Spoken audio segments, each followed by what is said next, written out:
That's why I've chosen an image of a desert island to depict Robinson Crusoe. But the thing is, I need to, just before I introduce the speakers, I want to talk to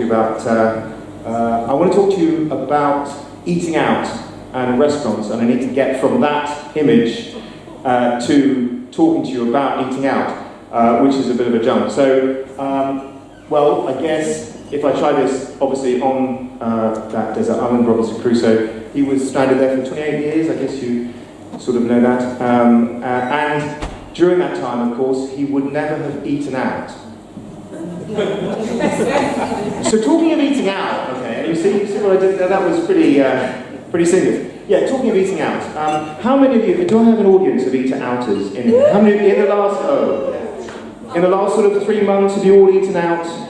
Yes. I thought that was the kind of demographic that I was going to be looking at. And I started to think, though, that it's a sort of, this eating out malarkey is a bit of a weird thing, right? I hadn't really questioned it before, but I started to think, it's a little bit strange, we just sort of do it, yet it's an activity we designed years ago and we don't really question it, we just do it. But it's a little bit odd, don't you think? No, you're not buying it, are you? No, okay, all right. Okay. Well, I'll just give you a couple of examples and then we'll move to the speaker. So, a few days ago, I was out for a meal, went to a smart restaurant, a bit out of town with a friend of mine, and he's here tonight, actually. And we turned up, we reserved the table, we turned up, and they wouldn't seat us because we weren't wearing ties. Yeah, I know. I only own these jeans and 2 t-shirts. One's white, I've come before, and says human, the other one says, that's my wardrobe. And they said, no, you can't sit down, you need to wear a tie. So it was a bit odd. Anyway, the maitre d' person got us a couple of ties, I put a tie on over my t-shirt. Looked a bit weird, but you know, the food tasted amazing. So if ever, my point is that if ever you're eating out and the food's a bit substandard, stick a tie on. Makes a huge difference. So yeah, that's that kind of, the dress code thing. But the other thing, I don't know if you've noticed, this is sort of developing, this kind of, we've had road rage, of course, but I think there's now coming a sort of table rage that sort of, I observe, you sort of go around our wonderful kind of coffee houses and places, and if you're heading, you know where you're going to head for your coffee, and you're heading for the place, and you see another person coming to the same sort of eatery or cafe as you, and you both spy at a distance just one solitary table.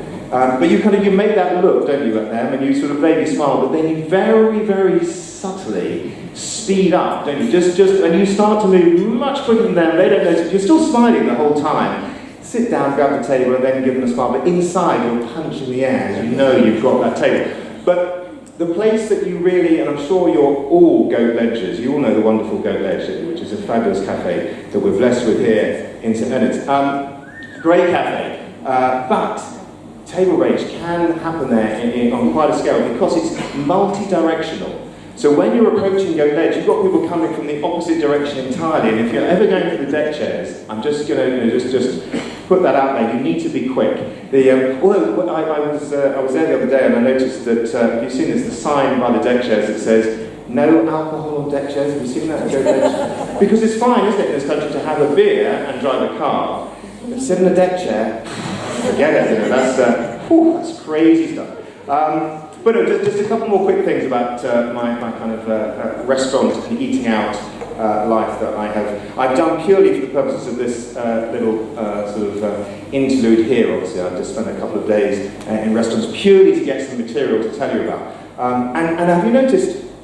I was eating out again just the other night, and when you do that thing in a sort of slightly nice restaurant, and you order, and the waiter then says, excellent choice, sir. The carpaccio salmon and the lemon baked sea bass, wonderful choice. But do you get that? Has that ever happened to you when they compliment you on your choice of dishes? But honestly, do they actually really mean that? They don't, do they? It's just nonsense, isn't it? It's as if they would, if you ordered something, and they said, not really, sir, it's not going to work, is it? Pickled herring followed by the poached halibut, that's just not, should you even be here? There's a McDonald's next door, maybe you should try that. But that whole sort of complimenting thing I find a bit odd. But then the other thing that is a little bit unusual. I'm sure you've observed this trend. Just two more things I want to tell you very quickly, then I will shut up and get the speakers on. The thing they do with dish description, the kind of modern trend of describing dishes, yeah, you know, describing dishes in graphic detail. So you don't just get the ingredients of the dish, and now of course you get the provenance of where each item's come from. You get pretty much every implement they've used to cook the dish. You know, that you see, you know, pan-fried, you know. So how else do you fry anything? You know, as if they were sort of telling, sorry, your steak's a bit damp, sir, but we fry everything in the kettle here. You know, it's just, it's a very strange thing. But, very, very finally now, I will just leave you with this one thought that's been bugging me for a while, which is that, and I'm sure you're all familiar with this, the gesture that we use when we have finished eating in a restaurant and we want the bill. You know that gesture we will do, and we all make it, and we all write an imaginary check. Yeah, that's what we do. That's what we do. Everyone does it. But I'm going to suggest, tentatively, that needs updating. Because the current crop of waiters and waitresses have never even seen a checkbook, let alone written one. So when we're doing that, they're probably going, they see me doing that, going off to the maitre d' saying, there's an old guy, table 4, maybe he's having a seizure, no idea what he's doing. We're all contactless now, we need to be doing this. That's what we need to be doing. Not this, they haven't got a clue what we're doing.